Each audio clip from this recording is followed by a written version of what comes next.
It's on grey days like these that I remember autumn colours and turn to the archives. So, I've walked a bit further through the woods and I've come across, well, this is a fantastic scene. The clouds moved a little bit now, it's made things a bit dull, but just now it's absolutely fantastic. And I've already taken a few photographs. But what we've got is we've got this tree in the foreground with water rushing underneath it. But the colour of the tree is starting to change. And it stretches up across the river because it's broken and fallen in. And not only does it do that, it's stretching behind some pines in the background, which are really quite dark. So you've got these nice colours at the top of the picture and the textures of the fallen tree and the water underneath. So it's looking really, really good. I'm just waiting for the light to change a bit now. But I've done a little bit of like what we'll call edge patrol. And just on the right hand side in the bottom, there's a little bit of light, how can I put it, a light interest, which I think is a little bit distracting. So I'm going to change my composition slightly, and hopefully that's going to improve things and it'll look a little bit better. And when I do that, I'll show you, if it works, I'll show you both pictures for comparison. So I'm going to get a move on just in case that light changes. So yes, I thought, why not? Let's go back, look at some old video footage that I haven't used yet and see if we can create something out of it. Well, recently when I went out to a place called Heisley Woods, and you can watch that full video, I'll put it up here for you later on, there were some other pictures that I took which I didn't include in the original. So I thought, you know what, there is something else I can do. It is good sometimes to go back over some of your old work and have a quick look at it. So I'm going to show you that first composition that I just talked about, and then we'll go back to the woods and we'll shoot the second composition and compare the two. But I'm going to go a little bit further than that. What I'm going to do is with the final composition, I'm going to edit the picture for you and show you how I bring out my autumn colours in the most natural way that I possibly can. But it just emphasises them, brings them out, and brings the picture to life a little bit. So I've loaded up the picture on Photoshop that I've just taken out in the field, and what I want to do is I want to show you what I mean about these light areas. So in the top left hand corner up here, there's a big white area of sky which is very distracting, and also down here, not so bad, but also down here on the left hand side there's a patch there. In fact, let me just put up this layer with some red lines on it. That shows it a bit easier. So what I'm finding is that this bright area here and the bright area down here are quite strong elements of this composition, but I don't want them to be. They're not the key part. The key part is this tree, which leads you in from the bottom left-hand corner, and then it's got these fantastic autumn colours and leaves on it, and that's what I really want you to look at and notice. The problem is these two bright areas balance each other, and they're also on a diagonal, so they're quite strong in the frame. So let's go back out, let's retake the picture and move to a slightly different position and retake the picture. Well, I did change the composition ever so slightly, but it was literally that, ever so slightly. It's rare really that photographic composition is anything but a compromise between what you want to see, what you want to show people, and what's possible. Because there's bits in the landscape that we just can't move. Yeah, we can alter things in Photoshop to a certain degree. Different people have different opinions on that, whether it's good or whether it's bad. My opinion is if something can be moved naturally, i.e. it will, I don't know, it'll grow, it'll die, it'll fall off, then it's okay. If something is shouldn't be there, i.e. say like somebody's left some litter on the ground or something, it's okay. And if something's temporary, if somebody's put up some structure that's going to be taken down, it's okay. But if you start moving things too much and it doesn't really reflect the landscape and what you're looking at then. And what I've got in this case is I've got the situation where when I've tried to move, I've introduced a different part of the background, and that part of the background high up above these trees is actually very brightly lit. It also brings in some foreground that I don't want, which is also a very bright reflection, and it detracts from the tree that I actually want you to focus on and look at. So the composition I had beforehand may be the better one, but I've moved things slightly, and hopefully this is just a smidge better. Okay, so before we look at the second composition, what I'm going to do is I'm going to sort of put them up on the screen for you side by side so you can have a quick look at it and see what the comparisons are. So when we cut to the screen in a minute, I'll talk you through that. Then what I'm going to do is show you the full edit, and hopefully that will give you some ideas of how I put these pictures together. So let's put the second composition now up on the screen for you so you can see it. So let's just get that loaded up.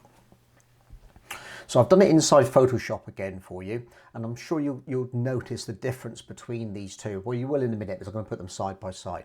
But basically I'm much happier with this. I've lost that light colour at the top of the page, sorry, at the top of the screen. I've lost the light tone on the right hand side so much, and overall I was able to get the exposure better in this picture because I haven't got to fight with those bright areas and try and contain those highlights. I've been able to lighten the whole image, which has helped those leaves stand out a bit more. But let's just get them up there for comparison a minute, just so that we can show what we're looking at. So if we go into workspace, arrange, tile all to up vertical, we'll have two images side by side. So on the right hand side, we can see the picture that we originally took. So we can see those red lines on there and the bright areas that actually weren't so good in my composition. So let's just get rid of that a little bit. So what I've done is I've actually moved the camera around, as you probably saw it in the video, to be honest. I've swung the camera around to the right hand side a little bit and raised it slightly, possibly a little bit. We've got a little bit more refraction in there. It's a little bit lighter. We've taken a little bit off the diff bot on the top. We've zoomed in a bit more and changed the camera position slightly. And that's enabled me to lose that light area at the top of the picture and lose the light area on the right hand side. So what I want to do now is I want to load this picture up inside of Lightroom, and I'm going to go through my editing process and how I bring out those autumn colours even more. So bear with me whilst I do that, and when I've got Lightroom loaded back up, we'll go into that processing. Right, okay, so what I've done is I've opened up Lightroom, and I'm going to go into the develop module pretty much straight away. And the reason I'm going to do that and not bother selecting the pictures is you've seen the raw files which I'm going to work on already, but I will show you all of them at the end just so we can look at them as a comparison. So let's just open up the pictures in the develop module. Okay, so this is the final picture that we took. So this is the second composition, so to speak, where we've moved the camera. And I'm going to just edit this very basically. There's not a lot that I want to actually do with it to begin with. So I always start up here in the basic section to start with. So let's start with the basic edits, and then we'll go on to some of the selective and the radial parts later on. So to begin with, I just want to bring the exposure down a little bit. There's still some very bright areas, and that background is a little bit overpowering, and there's just some bits I want to bring down. So I'm going to bring the exposure down a little bit for us. There we go. Take that down to about 0.75, 0.7, something like that. That's just enough. Don't make it too dark. There's still some highlights up there which I want to control. So we're going to bring the highlights down a little bit as well. We may not need to go down quite so much for those, but we've just taken them out of shot, so that's fine, no problem with that at all. Saturation a little bit, and this might seem a little bit crazy because why would you want to reduce saturation when you're dealing with autumn colours? Well, all will be revealed in a minute. So let me just take the saturation down, not a huge amount, just slightly, because I don't want to lose it completely. So we've done that. And I think, yeah, but we're going to do a little bit in the selective colours. So if we go down to HSL, that's Hue, Saturation and Luminance panel, I'm going to tone down some of these colours slightly. So what I'm going to do, I'm going to take some of the orange out, I'm going to take a little bit of the yellow out, a bit too much orange, and take a little bit of the yellow down as well, like so, and I'm going to take a little bit of the green down. That'll do us. Maybe a bit less on the yellow. No, that's fine. That's fine. Now, that might sound like a really crazy thing to do. There is a reason that I've done it, and the reason that I've done it is because what we're going to do next with the selective tools, or the brush tool, is bring that colour back in where we want it. So all I've done is I've taken some of the green, the yellow and the orange out of the surrounding trees and area, and we're going to build it back in where we actually want it so it comes forward in the picture. Because those bright oranges and yellows are what we call colours that come forward, where cold colours, blues and greens and things, are colours that recede, and that's going to help the autumn colours stand out for us. So let's go into the selective tool. Okay, so now that we've got the base picture, so to speak, put right, what I'm going to do now is I'm going to build the colour, the drama and the interest back into the picture, which is really this tree that goes from the bottom right hand corner, goes diagonally across the picture towards the top left hand corner.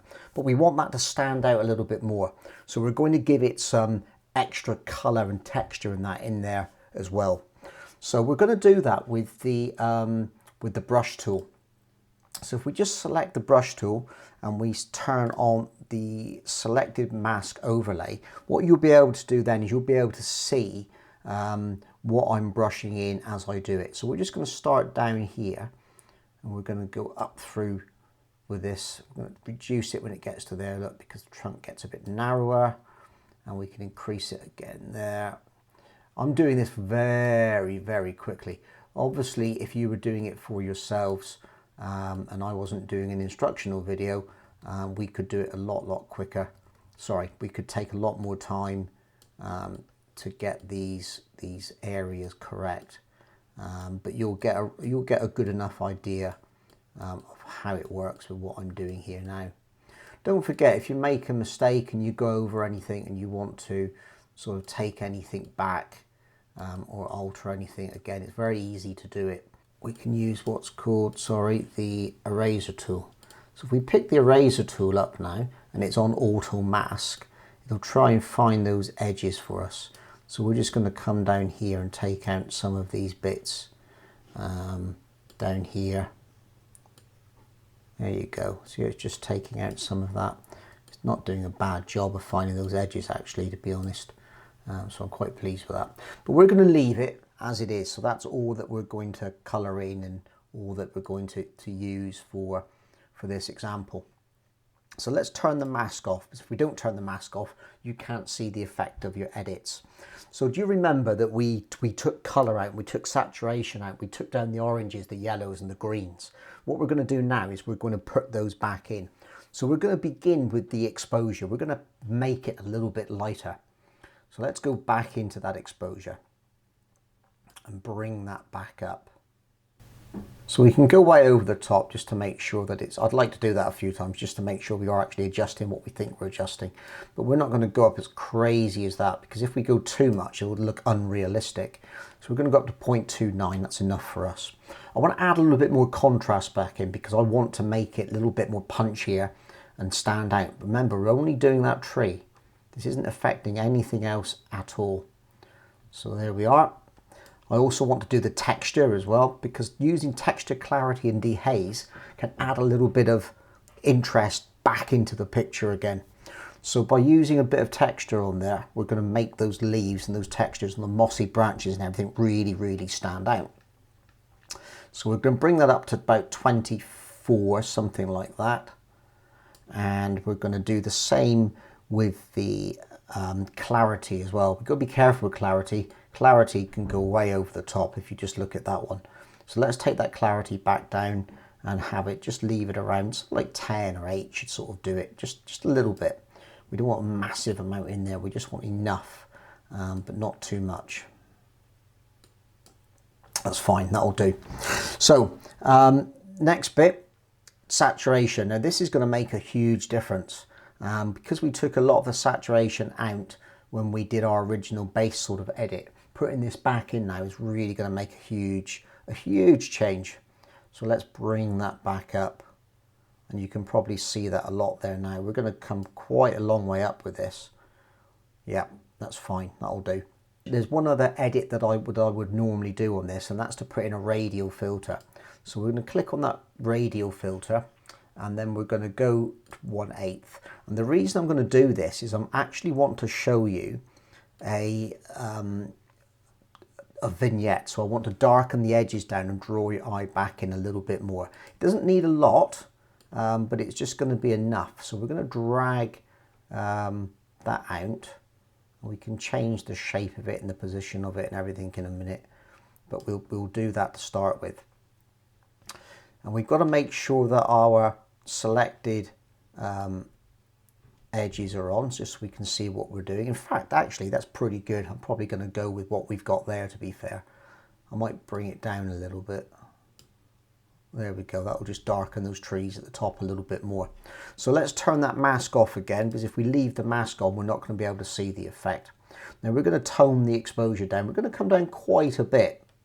So let's bring it down to about 1.5. We can always adjust these a little bit in a minute. So actually I'm going to drag these edges out a little bit, because the effect is a little bit more than I want. And we're going to take the top up a bit as well. Make that overall a bit bigger. Yeah, okay. Now the other thing we're going to do is, because it's blocked up the shadows a little bit too much in the bottom, what I'm going to do with those shadows is I'm actually going to increase those a little bit, just so that I get some detail back into those shadows. That doesn't look too bad. And we can actually do the same with the blacks, which will just give us a little bit more on it. Yeah, okay, so that's fine. So let's just tone the exposure down, but not blocked up the blacks too much. So if we turn that off now, I think you can probably see the difference that we've got. We can go back up to fit, so it fills the frame again. I probably would have gone a little bit less, to be honest, if I was doing it properly for myself, but you get the general idea of what we're working on. What we'll do now, I'm just going to reset that, because I've got an edited version already that you can look at. So we can go back into library. We can select all 3 of these images and put them up on the screen and compare them. So there we have the 3 pictures up on the screen for you to look at. So the one on the right hand side is the one with the overexposed sort of like bright areas in the top left and down by this tree. And that's the one that we decided we didn't like, and we moved the composition. Then we produced the one on the far left hand side, which is composed much better, but the tree gets lost slightly in the background. Those autumn colours didn't come out. So the edited one in the middle there for us is the one where we've darkened it a little bit, where we've taken the greens down, where we've taken some of the colour out of the background, but only subtly, and then built it back in to the tree in the middle and give it that vignette to draw your eye into the picture. So let's put that finished one up on the screen as a finished image for you to look at.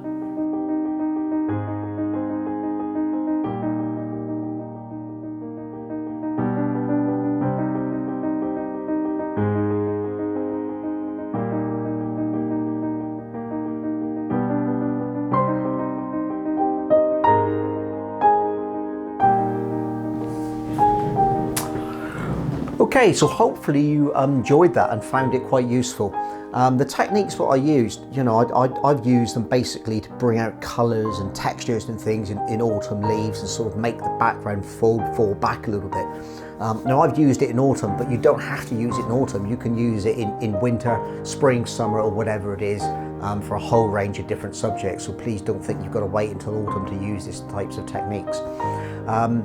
If you enjoyed the video, then please give it a thumbs up, put some comments below, tell me how you're going to use it maybe, and the types of things which you can use this technique on yourself. It might give me some ideas for my own photography.